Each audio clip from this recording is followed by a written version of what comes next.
So this is from an EPA memo in October 2015. And they basically compiled a list of all the crops and how much is sprayed with glyphosate. So you can see now it's not just the GMO crops anymore. It's basically everything. You see almonds is almost, the average is 85%.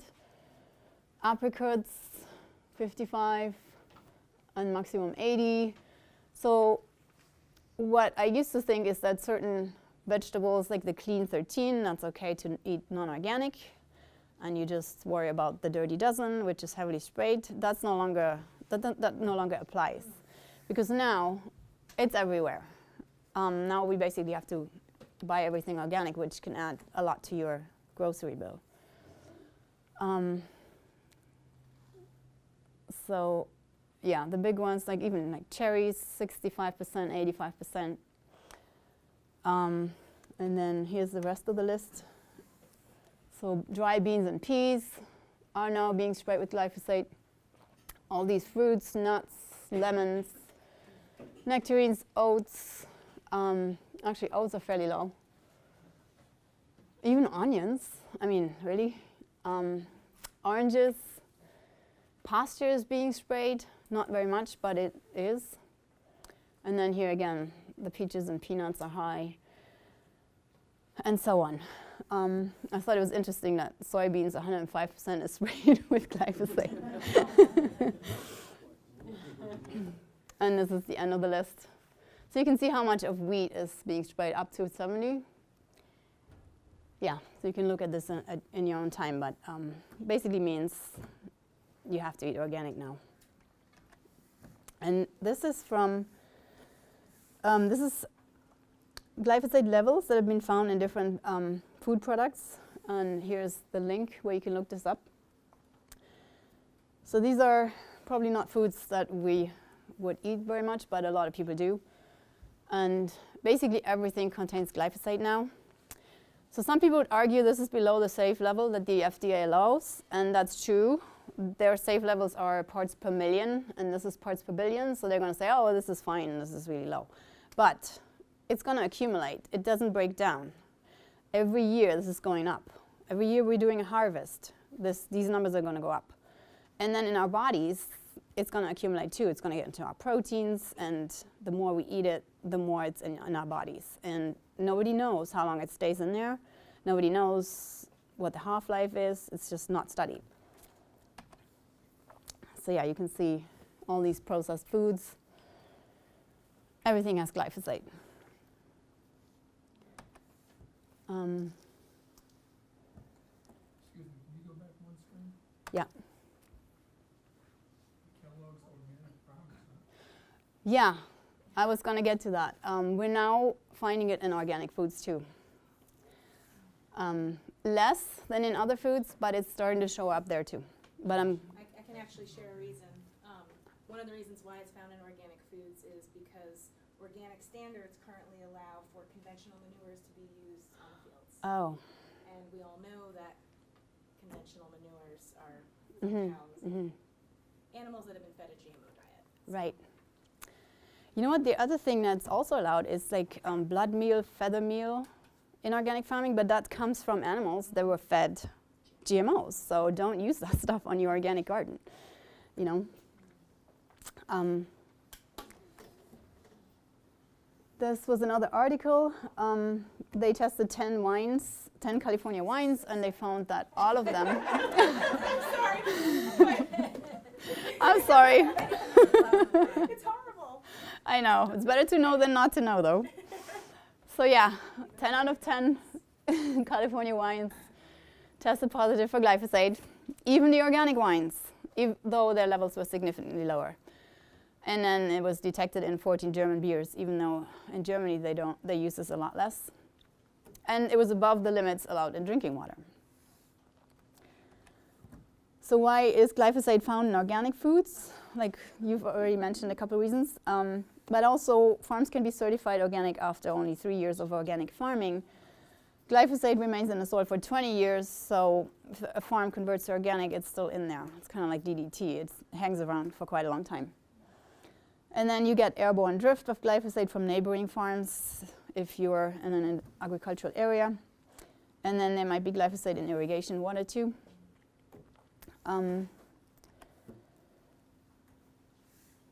So now back to the glyphosate in animal foods. Animal foods eat a lot of glyphosate. It is incorporated into the protein, which is the meat. And those animal parts that are especially high in glycine, which means they're going to be high in glyphosate, are bone broth, gelatin, which is also which is used for sauces, and the supplement gel caps, like you wouldn't think of, they're made from gelatin, and it's going to be have glyphosate in it. And it's been found in vaccines, which was a little puzzling, but some vaccines use cow gelatin as a growth medium. So now it's pervasive. And bone broth it's a great gut healing food. I use that a lot in my practice. Basically everybody needs to heal their gut.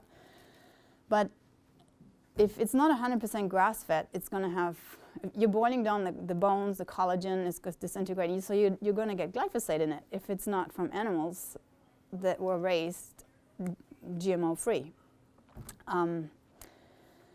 So that was a bit of a realization there. And then there's farmed fish, which is fed GMO corn and soy. And that obviously contains glyphosate too, so all the farmed fish has it too. So how do we avoid glyphosate? I don't know.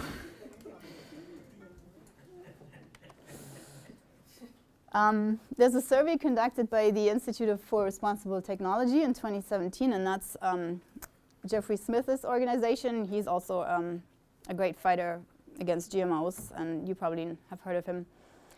And this survey reports improved health after avoiding genetically modified foods. It was published in this magazine. And they said that more than 3,250 people in the study who switched to a largely non-GMO diet reported improvements in 28 health conditions. An astonishing 85% of respondents reported improvements in their digestive problems. And of these respondents, 80% said their digestive issues were significantly improved, nearly gone, or completely recovered. And remarkably, at least half the respondents also reported recovery from fatigue, obesity, brain fog, food allergies, and anxiety or depression. So it does get better. All these things get better if you can get GMOs out of your diet and avoid glyphosate as much as possible. So what can we do? Basically avoid all non-organic corn, soy, canola, because those are the prime GMO foods that are just drenched in glyphosate. And now we also have to avoid all non-organic cereals and grains and legumes. And we're starting to have to avoid the non-organic fruits, nuts, and sugar. So basically eat organic as much as possible. Get a good water filtration system, especially if you live in an area where there's conventional agriculture. And also, if you're living and if you're getting city water, you might have glyphosate in there because like Roundup is sprayed on walkways to get rid of the weeds. It's sprayed everywhere. It's sprayed on lawns. People spray it all over the place. You can also eat plenty of fermented foods like sauerkraut, kimchi, yogurt, kefir, and kombucha. So you're getting a good amount of probiotics to try and help your beneficial flora that's struggling with the glyphosate. And basically, the best thing you can do is eat at home. Cook your own food, know what's in it. Every time you're eating out, you're going to eat glyphosate. Even most likely in the better restaurants, you may eat less of it, but you're still going to eat it. So cooking is a survival skill nowadays. And know your farmer.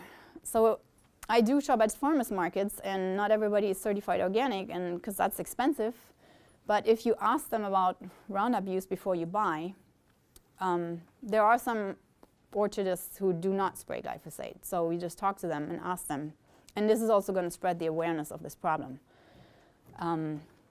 So there might be non-organic farmers out there who are doing a really great job. Don't spray this or low spray, and it's worth buying their food. You just have to talk to them.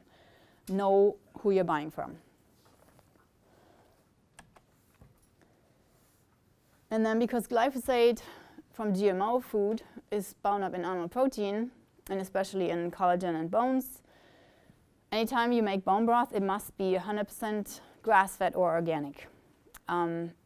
If it's just grass-fed, that label is gotten watered down just the same as organic.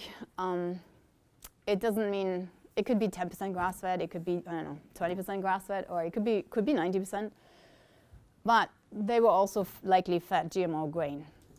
And if you ask at the farmer's market, if you dig deep enough, you'll get the answer. And the answer is almost always, yeah, we're feeding some grain. No, it's not organic. That means it's GMO. And it contains glyphosate. So the grass-fed label also allows feeding immature corn silage. That's not grass. It's way cheaper than grass or hay, which is where they use it.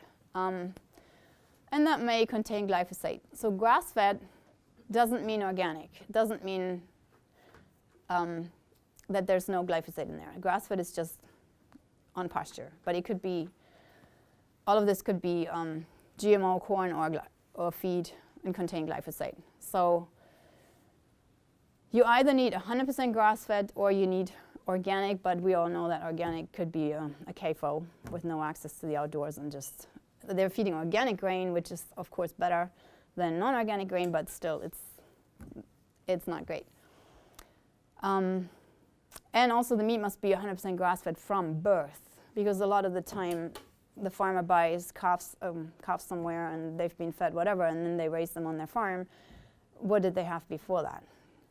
Unless you raise the animal from birth on the farm on grass, there's going to be glyphosate in their body somewhere, and you're going to eat it. And chicken and pork must be organic because they have to eat some grain, and ideally also pastured for a lot more nutrient density. And then you can only eat wild fish because the farmed fish has been fed all this GMO corn and soy and antibiotics and what else. And again, know your farmer.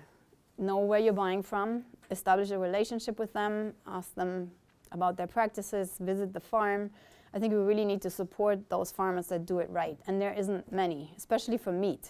For meat, it's so hard to find the 100% grass-fed. There's hardly anybody.